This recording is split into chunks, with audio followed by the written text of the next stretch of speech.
ಹೌದು, ಊರ್ ಕಡೆ ನಿಮ್ ಹೊಲ ಮಣ್ಣಿ ಏನೂ ಇಲ್ಲ ಅಣ್ಣ. ಐತ್ರಕ್ಕ ಒಂದು 6 ಎಕರೆ ಹೊಲ. 6 ಎಕರೆ ಹೊಲ ಇದ್ರು ಮತ್ತೆ ಇಲ್ಲಿ ಯಾಕೆ ದುಡಿಯಾಕ ಬಂದಿರಿ ನೀವು?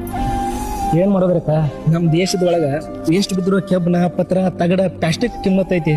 ಆದ್ರೆ ನಮ್ಮಂತ ರೈತರು ಬೆಳೆದ್ರ ಬೆಳೆಗೆ ಎಲ್ಲಿ ಕಿಮ್ಮತ್ ಐತ್ರಕ್ಕ? ಏನ್ ಮಾಡೋದು? ನೀ ಹೇಳುದು ಬರೋಬ್ಬರ ಐತೆ ಅಣ್ಣ. ಯಾವಾಗ ಪಿಜ್ಜಾ ತರ ಆನ್ಲೈನ್ ದಾಗ ಆರ್ಡರ್ ಮಾಡಿ ರೊಟ್ಟಿ ತಿನ್ನೋ ಪರಿಸ್ಥಿತಿ ಬರ್ತೈತಿ ನೋಡು, ಅವಾಗ ಗೊತ್ತಾಗೈತಿ ಈ ರೈತರ ಕಷ್ಟ, ಕಣ್ಣೀರ, ಕಿಮ್ಮತ್ತ, ಬೆಲೆ ಗೊತ್ತಾಗ್ತದ. ಅಲ್ಲಿ ತಾನ ಇವ್ರಿಗೆ ಗೊತ್ತಾಗುದಿಲ್ಲ ಅಣ್ಣ. ನಡಿ ಹೋಗೋಣ.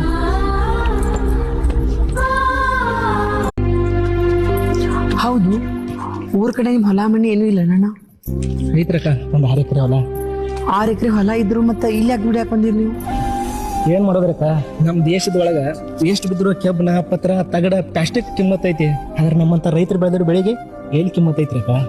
ಏನ್ ಮಾಡೋದು? ನೀ ಹೇಳುದು ಬರೋಬ್ಬರ ಐತೆ ಅಣ್ಣ.